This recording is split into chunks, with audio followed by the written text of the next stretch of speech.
Kasi sa totoo lang, wala nang kumukuha sa'yo. Wala nang kumukuha dyan. Diba, nasa US ka? Malaking kaguluhan ito. Team Donaire at Team Casimero. Mas lalong nagkakainitan. Banat ng Team Nonito Donaire. Sinagot na ni Coach Jason Casimero. Kaya hindi na natin batatagalin pa. Kaya tara, panoorin na natin at pakinggan ang banat ni Coach Jason. At syempre, video courtesy po tayo kay Quadro Alas, it's my boy. Si Ray, sinasabi-sabi ni Ray na ayaw daw nila kumausap kasi sinasabi nila na hindi daw kami nag-communicate sa kanila. Totoo naman yon na hindi kami nag-communicate sa kanila kasi may mga promoter na kumausap sa kanila. Ayaw din namin na kumausap ng mga sikat na hindi na sikat.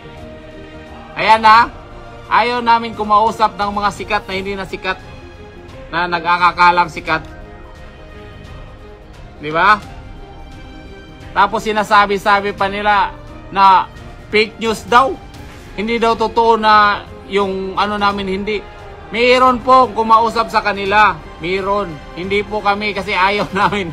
Ayaw namin kumausap ng mga sikat na hindi sikat. Ayan na. Yung sinasabi nyo kasing walang pinag-aaralan, hindi professional, di ba? Sinasabi, kami lang po yung walang pinag-aralan, yung sinasabi nilang idiot, di ba? Sinasabihan nyo kaming idiot. Kami po yung idiot na magbibigay po sa inyo ng pira. Tandaan mo yan, Ray, tandaan mo yan ha. Kami yung idiot na sinasabi mo na walang pinag-aralan, hindi professional, na mga bobo, yan, na magbibigay sa iyo ng pira.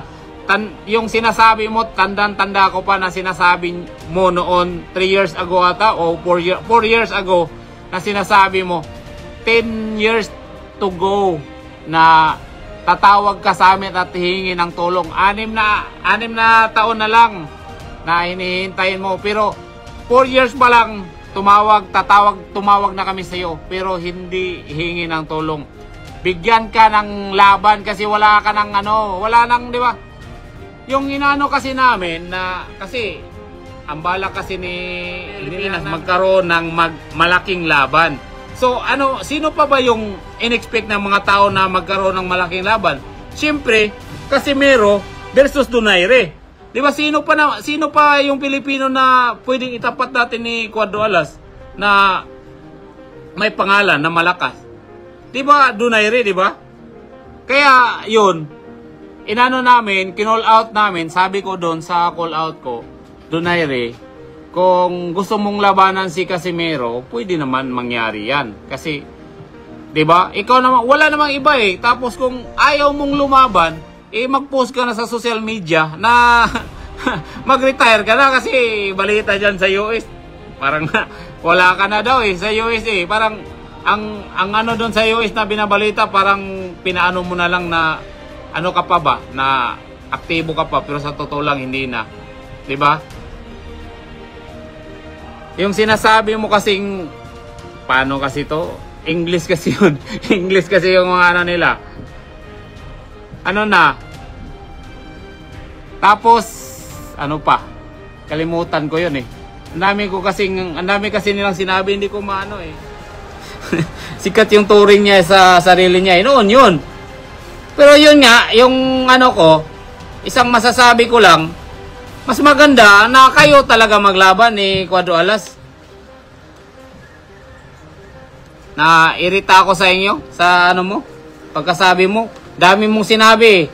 Walang mudo, walang pinag-aralan, di ba? Idiot, unprofessional. Oo na, pero yung tao na yon na sinasabihan nyo na ganun, sila yung magbibigay sa iyo ng laban. Kasi ang tagal mo na hindi lumaban eh. Kami yung magbibigay sa iyo ng pira. Kasi sa totoo lang, wala nang kumukuha sa iyo, wala nang kumukuha dyan. Diba, nasa US ka?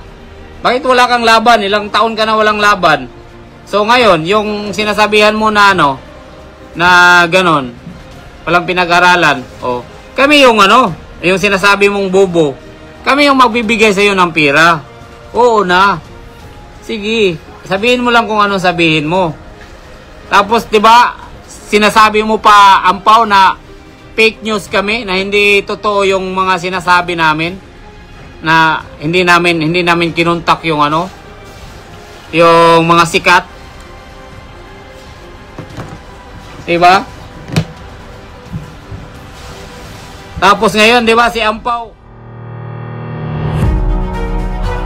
Mga kakwento, nabuhay na naman ang banata ng dalawang mga dating mga world champions. Kung kayo ang tatanungin, dapat idaan na ba ang usapan na Kamao ang magliliparan at ipapatuloy sa ibabaw ng lona ang usapan? Sige nga kakwento, pag-ibagi naman ng opinyon nyo.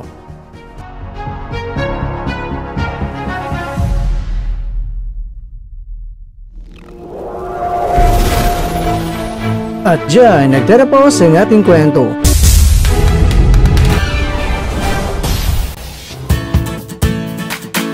Maraming salamat mga kakwento sa inyong panonood. Pero baka naman mga kakwento ay nagustuhan niyo po ang kwento natin ngayon. Baka pwede niyo po akong mabigyan dyan ng like, subscribe at pa-click na rin sa bell button.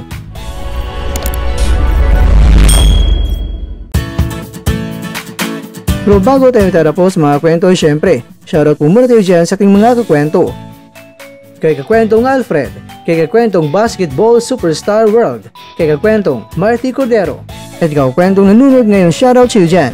Bueno, hanggang dito na po muna ang ating kwentuhan at abangan nyo na po ating susunod na video. At dito na po yan sa isang channel na kung saan maaring ito'y mga kwentong di pa na kwento sa inyo.